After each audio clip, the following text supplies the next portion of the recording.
प्यारे बच्चों, बाल महाभारत की श्रृंखला में आज सुनेंगे कहानी इंद्रप्रस्थ की। पिछले भाग में हमने सुना था द्रौपदी स्वयंवर के बारे में, जिसमें जाना कि किस प्रकार द्रुपद नरेश की बेटी द्रौपदी का अर्जुन से विवाह हुआ। तत्पश्चात मां की आज्ञा व सर्वसम्मति से द्रौपदी का विवाह पांचों पांडवों के साथ हो गया। द्रौपदी के स्वयंवर में जो कुछ हुआ था उसकी खबर जब हस्तिनापुर पहुंची तो विदुर बड़े खुश हुए। धृतराष्ट्र के पास दौड़े गए और बोले, पांडव अभी जीवित हैं। राजा द्रुपद की कन्या को स्वयंवर में अर्जुन ने प्राप्त किया है। पांचों भाइयों ने विधि पूर्वक द्रौपदी के साथ ब्याह कर लिया है और कुंती के साथ वे सब द्रुपद के यहाँ कुशल से हैं। यह सुनकर धृतराष्ट्र हर्ष प्रकट करते हुए बोले, भाई विदुर, तुम्हारी बातों से मुझे असीम आनंद हो रहा है। राजा द्रुपद की बेटी हमारी बहू बन गई है, यह बड़ा ही अच्छा हुआ। उधर दुर्योधन को जब मालूम हुआ कि पांडवों ने लाख के घर की भीषण आग से किसी तरह बचकर और 1 बरस तक कहीं छिपे रहने के बाद अब पराक्रमी पांचाल राज की कन्या से ब्याह कर लिया है और अब वे पहले से भी अधिक शक्तिशाली बन गए हैं, तो उनके प्रति उसके मन में ईर्ष्या की आग और अधिक प्रबल हो उठी।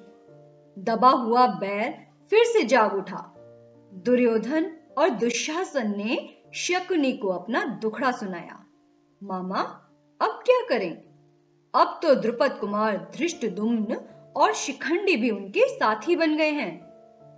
उसके बाद कर्ण और दुर्योधन धृतराष्ट्र के पास गए और एकांत में उनसे दुर्योधन ने कहा, पिताजी, जल्द ही हम कोई ऐसा उपाय करें जिससे हम सदा के लिए निश्चिंत हो सकें। धृतराष्ट्र ने कहा, बेटा, तुम बिल्कुल ठीक कहते हो। तुम ही बताओ, अब क्या करना चाहिए?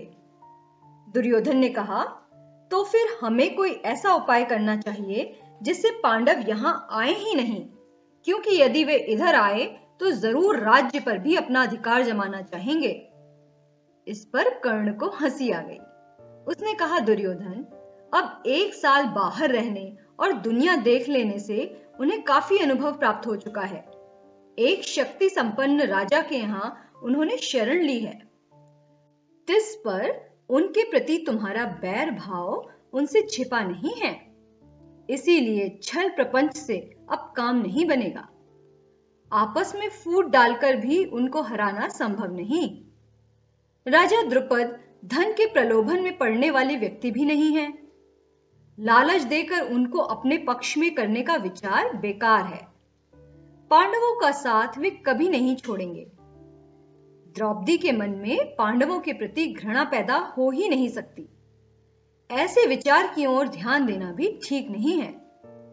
हमारे पास केवल एक ही उपाय रह गया है और वह यह है कि पांडवों की ताकत बढ़ने से पहले उन पर हमला कर दिया जाए। कर्ण तथा अपने बेटों की परस्पर विरोधी बातें सुनकर धृतराष्ट्र इस बारे में कोई निर्णय नहीं ले सके। वे पितामह भीष्म तथा आचार्य द्रोण को बुलाकर उनसे सलाह मशविरा करने लगे। पांडु पुत्रों के जीवित रहने की खबर पाकर पितामह भीष्म के मन में भी आनंद की लहरें उठ रही थीं। भीष्म ने कहा, बेटा, वीर पांडवों के साथ संधि करके आधा राज्य उन्हें दे देना ही उचित है। आचार्य द्रोण ने भी यही सलाह दी। अंग नरेश कर्ण भी इस अवसर पर धृतराष्ट्र के दरबार में उपस्थित था। पांडवों को आधा राज्य देने की सलाह उसे बिल्कुल अच्छी न लगी। दुर्योधन के प्रति कर्ण के हृदय में अपार स्नेह था। इस कारण द्रोणाचार्य की सलाह सुनकर उसके क्रोध की सीमा न रही। वह धृतराष्ट्र से बोला, राजन, मुझे यह देखकर बड़ा आश्चर्य हो रहा है कि आचार्य द्रोण भी आपको ऐसी कुमंत्रणा देते हैं। राजन, शासकों का कर्तव्य है कि मंत्रणा देने वालों की नीयत को पहले परख लें, फिर उनकी मंत्रणा पर ध्यान दें। कर्ण की इन बातों से द्रोणाचार्य क्रोधित हो गरज कर बोले, दुष्ट कर्ण, तुम राजा को गलत रास्ता बता रहे हो। यह निश्चित है कि यदि राजा धृतराष्ट्र ने मेरी तथा पितामह भीष्म की सलाह ना मानी और तुम जैसों की सलाह पर चले तो फिर कौरवों का नाश होने वाला है। इसके बाद धृतराष्ट्र ने धर्मात्मा विदुर से सलाह ली। विदुर ने कहा, हमारे कुल के नायक भीष्म तथा आचार्य द्रोण ने जो बताया है वही श्रेयस्कर है। कर्ण की सलाह किसी काम की नहीं है। अंत में सब सोच विचार कर धृतराष्ट्र ने पांडु के पुत्रों को आधा राज्य देकर संधि कर लेने का निश्चय किया और पांडवों को द्रौपदी तथा कुंती सहित सादर लेवा लाने के लिए विदुर को पांचाल देश भेजा। विदुर पांचाल देश को रवाना हो गए।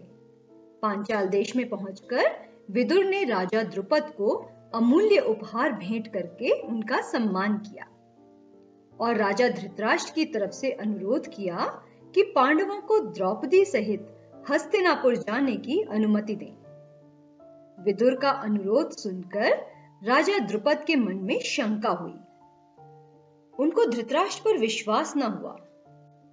सिर्फ इतना कह दिया कि पांडवों की जैसी इच्छा हो वही करना ठीक होगा। तब विदुर ने माता कुंती के पास जाकर अपने आने का कारण उन्हें बताया। कुंती के मन में भी शंका हुई कि कहीं पुत्रों पर फिर कोई आफत ना आ जाए। विदुर ने उन्हें समझाया और धीरज देते हुए कहा, देवी, आप निश्चिंत रहें। आपके बेटों का कोई कुछ नहीं बिगाड़ सकेगा। वे संसार में खूब यश कमाएंगे और विशाल राज्य के स्वामी बनेंगे। आप सब बेखटके हस्तिनापुर चलिए। आखिर राजा द्रुपद ने भी अनुमति दे दी और विदुर के साथ कुंती और द्रौपदी समेत पांडव हस्तिनापुर को रवाना हो गए। उधर हस्तिनापुर में पांडवों के स्वागत की बड़ी धूमधाम से तैयारियां होने लगी।